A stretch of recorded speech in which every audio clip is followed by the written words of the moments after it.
For centuries, European knowledge rested on the authority of ancient Greeks and church doctrine. The earth stood still.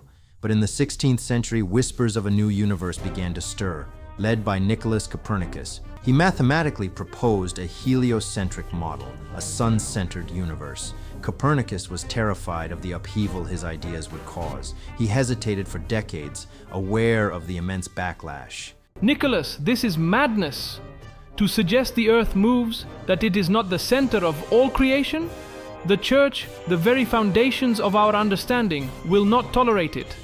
They will see it as heresy. Keep your on the revolutions to yourself, my friend.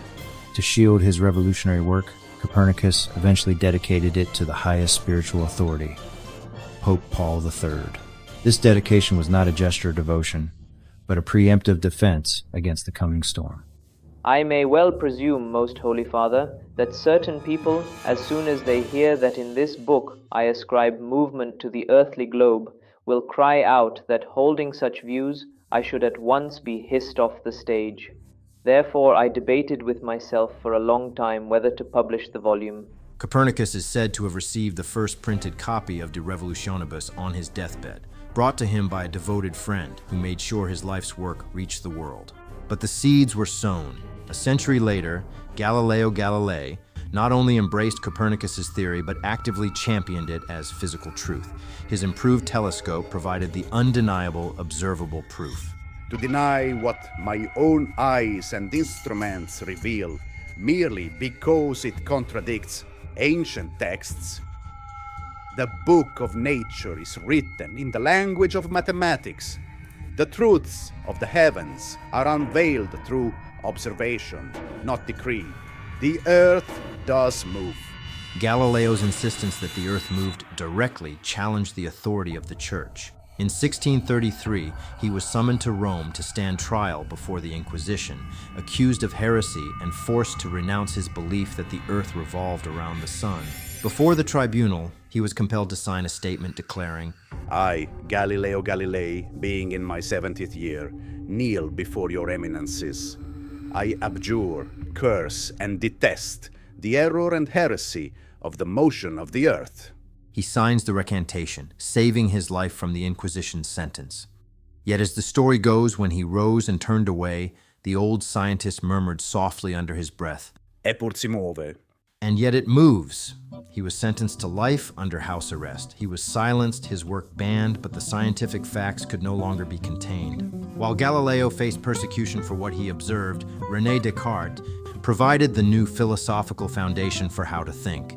His ability to pursue his revolutionary ideas in solitude was often achieved while working in bed, a routine financed by his family inheritance and investments.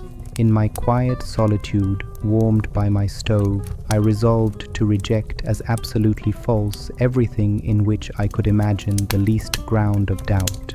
And then I noticed that it was necessary that I, who was thinking, was something. Cogito ergo sum, I think therefore I am. From that single, certain truth, all knowledge can be rebuilt by pure reason. Descartes established human reason as the unshakable foundation for all knowledge. The ultimate synthesis came with Isaac Newton. Building on the observations of Galileo and the mathematical rigor of Descartes, Newton unveiled the universe's grand design.